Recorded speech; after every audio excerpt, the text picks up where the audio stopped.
Bonjour, Véronique Doyon. Pour ceux qui ne me connaissent pas, je suis coach en relation et depuis 1998 et j'enseigne dans les écoles de massothérapie des cours sur la communication, le toucher, comment être un thérapeute.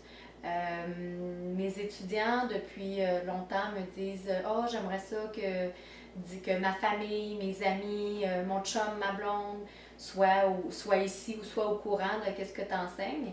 J'ai décidé de faire le saut puis de faire des petites capsules vidéo pour offrir aux gens mon enseignement. Puis si ça peut aider plusieurs personnes, mais tant mieux. Donc, mon enseignement, la base de mon enseignement, c'est d'ouvrir la conscience de on est en train d'être quand on est en relation. Parce que souvent, on a tendance à juger l'autre, c'est de la faute de l'autre.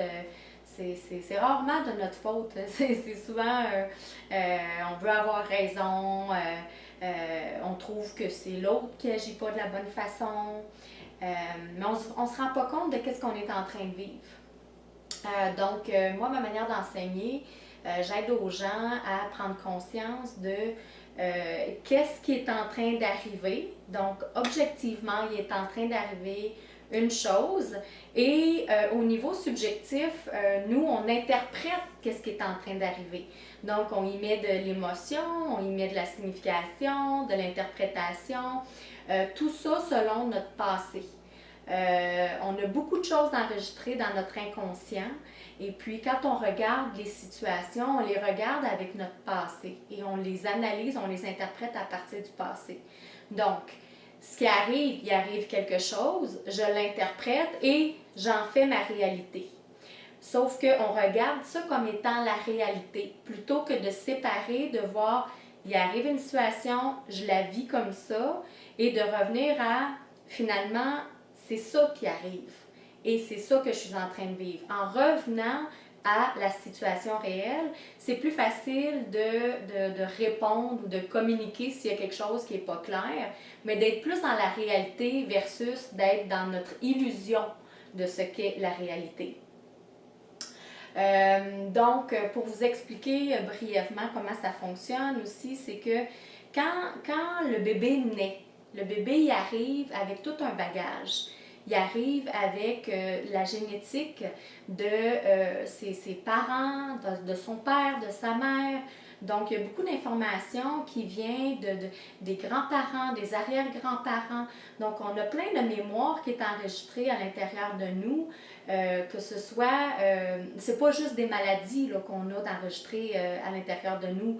Quand les médecins nous demandent est-ce qu'il y a des maladies génétiques, héréditaires, oui, il y en a, mais il y a aussi des situations, il y a des émotions, il y a des traits de caractère aussi qui est enregistré à l'intérieur de nous. Donc, c'est tout un bagage qu'on vient avec déjà qui n'est pas nécessairement qui on est à l'intérieur de nous, mais un bagage qu'on traîne avec nous par contre. Donc, on est avec ce bagage-là, on est avec toute cette génétique-là, puis ensuite, on vit nos expériences de vie. Donc, il arrive une situation, je la vis d'une certaine façon, ça devient la réalité, et puis je continue avec ça, étant convaincue que ça, c'est la réalité. J'enregistre ça dans mon cerveau, en arrière, dans l'inconscient, et je continue à avancer ma vie avec ces informations-là. Je vous donne un exemple. Par exemple, je peux être une petite fille, j'ai 3 ans, c'est la première fois que mes parents s'en vont souper ensemble. J'ai toujours eu mes parents pour moi et là, ils ont décidé de faire appel à une gardienne.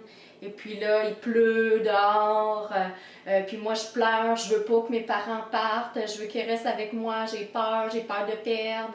Puis mes parents, eux, sont heureux, sont contents, non, ça va bien aller, la gardienne est là, les parents, ils quittent. Et la petite fille peut être dans la vitrine, il pleut, puis elle voit les parents partir et puis là, elle vit un abandon. Elle vit un abandon comme quoi que ses parents vont jamais revenir, que peut-être qu'elle va mourir. Donc, qu'est-ce qui arrive? Il arrive que les parents quittent pour aller souper. Sauf que l'interprétation de la petite fille, c'est peut-être que mes parents m'aiment pas, qu'est-ce que j'ai fait de pas correct, ils m'ont abandonné, je vais mourir, comment je vais faire pour vivre. Peu importe, on interprète quelque chose et ça devient la réalité.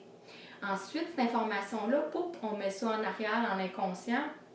Et qu'est-ce qui arrive, c'est qu'on traîne ça avec notre vie et je peux avoir 30, 40 ans, 20 ans, peu importe, 50 ans et une journée de pluie, peut-être que je vais me sentir triste, me sentir abandonnée, avoir le goût d'être avec quelqu'un. Si mon chum ou ma blonde décide de partir une journée de pluie, peut-être que je vais peut-être lui demander tu m'aimes-tu, dis-moi que tu m'aimes, parce que ça fait réveiller à l'intérieur de moi cet ancrage, cette mémoire-là du passé.